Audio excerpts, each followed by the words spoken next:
Hello everybody, Anthony from SteamFirst.com here, and today I want to talk a little bit about PID.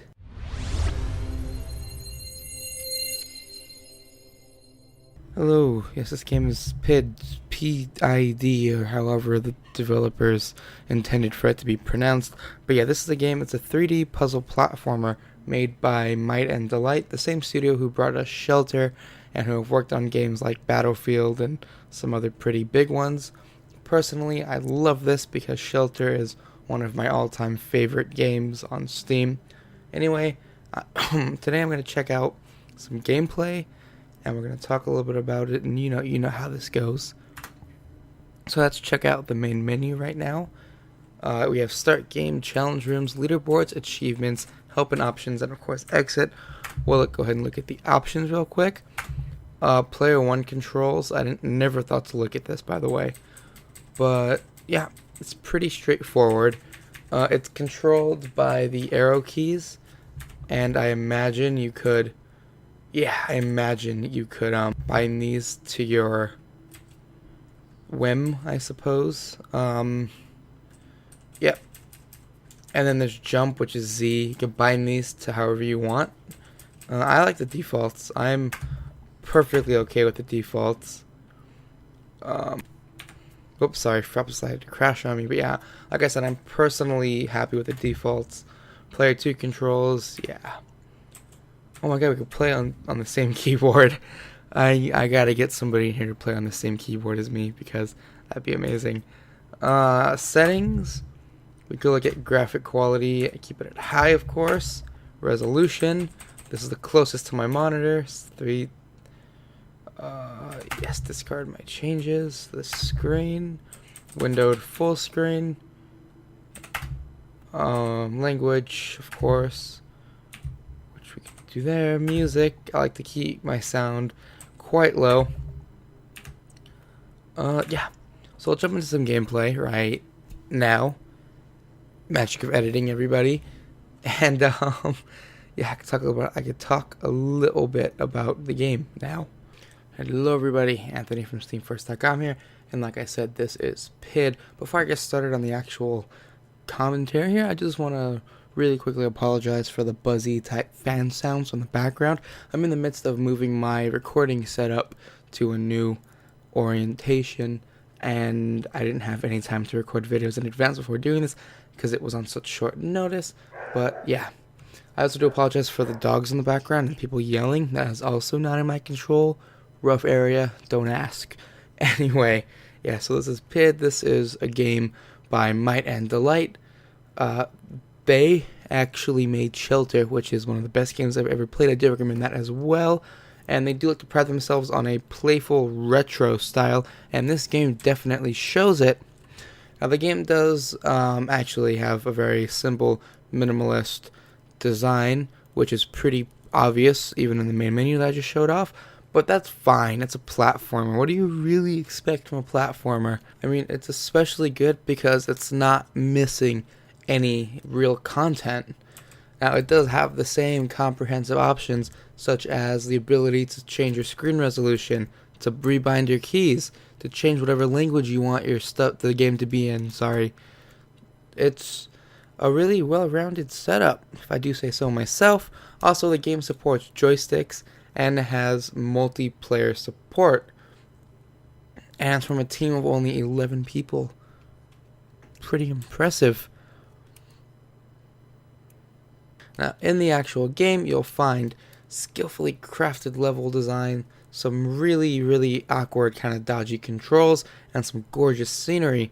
Now, to the scenery part, for me personally, you guys know I mentioned in the last video how much I absolutely love cartoony type atmospheres in games. I love that cartoony look. That's why I love games like Borderlands 2, or even Saints Row kind of did it for me in the beginning. Even the new ones are kind of good. Platformers nowadays can be put into a lot of different categories just based off of their off gameplay and solely gameplay.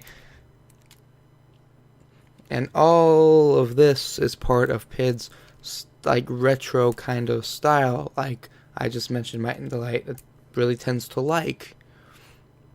Now, it's not really, the game itself really isn't difficult outside of the boss battles. Well, all games are really easy aside from boss battles if you really look at it that way. But it does actually really ask for perfection when you do this kind of stuff. Like the kind of stuff you do in the game. Sorry, I'm getting ahead of myself here.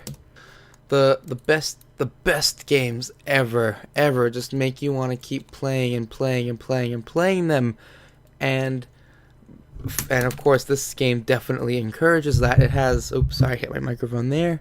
It has 3 different games difficulty settings: easy, medium, hard. Of course, this game, it does make you want to keep playing it over and over on each setting. I'm playing this on easy right now in this video, just because I wanted to get through it quick enough to actually be able to record the audio the same day as the video. Now it also has one other game mode, sorry, challenge rooms, which I don't know what that is yet. I'm not going to link into that this video. And there's also leaderboards as well, which is cool. Also, the music is neat as fuck. I just want to say that right now. Pardon the swear, but that's the best way to describe the music. The music is bloody amazing.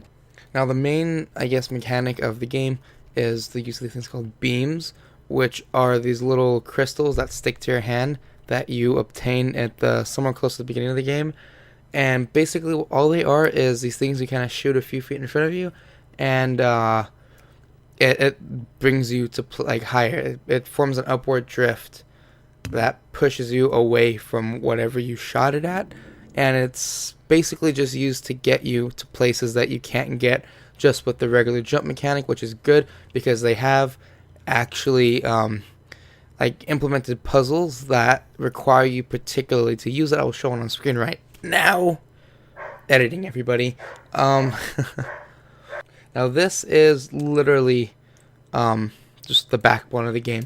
This is what makes PID. This is the game right here, is the beams.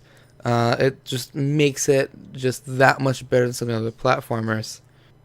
Now one of the cool, interesting challenges of the game is to find these collectible stars that are pretty much just in-game currency you can use to buy like life vests or bombs or other power-ups you could use in the game.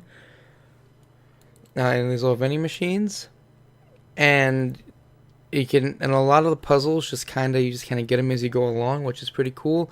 And there's something you actually have to challenge yourself to get to. I know that was a cool little addition as currency instead of coins or whatever, like usual games that are just kind of obtained like no big deal. This is kind of a challenge to obtain the in-game currency here. So overall gameplay, I'm going to go ahead and just give this a 5 out of 5 overall score. I will go ahead and give graphics a 4.5. And I actually need to pull up a calculator to actually have these properly made. So I'll go ahead and just. So what are we gonna give it on? We're gonna give it. We'll do 5. Overall score of the game is a 4.5. I am just rounding that out because I got a 4.875, and 8.5 just sounds better than 5 because I did give most categories a 4.5. But yeah, graphics are 5, sound is a 5, gameplay is a 4.5, and atmosphere is a 5. So it should be a 5. Scratch that. Yeah, you know what? Overall score is a 5. The game is amazing. 5 out of 5. That is the score I originally wanted to give it, but then I did found a few flaws in the gameplay as far as the really awkward controls. But once rebinded to a certain extent, it actually ends up being amazing. The flaws are just kind of, ironed out. Anyway, yeah, so that is it for this review. I like to keep these reviews as short as possible. Sorry, trying to go fast, not enunciating properly. I try to keep these videos as short as possible now. I don't want it to go any longer than 10-15 minutes. If I can keep it under 10 minutes, then we're golden. But yes, my name is Anthony from SteamFirst.com. This has been PID, an amazing game by Might and Delight. Link will be in the description. Be sure to check out SteamFirst.com for all the best news, reviews, videos, and content regarding all things Valve and Steam. If you guys enjoyed this video, perhaps you like some of my other content, you can go hop over to twitch.tv/AnthonyTofu, where I will be live streaming Steam First research for future videos here. Now, my live stream schedule is pretty hectic. I don't have a set schedule for the days I stream, so be sure to head over there and hit follow to be notified whenever I'm streaming a new game. And I might even be hosting some community game nights pretty soon, so that's another good thing you should go check out. Link to that will also be in the description. Hope you guys enjoyed this video. My name has been Anthony from SteamFirst.com. Goodbye.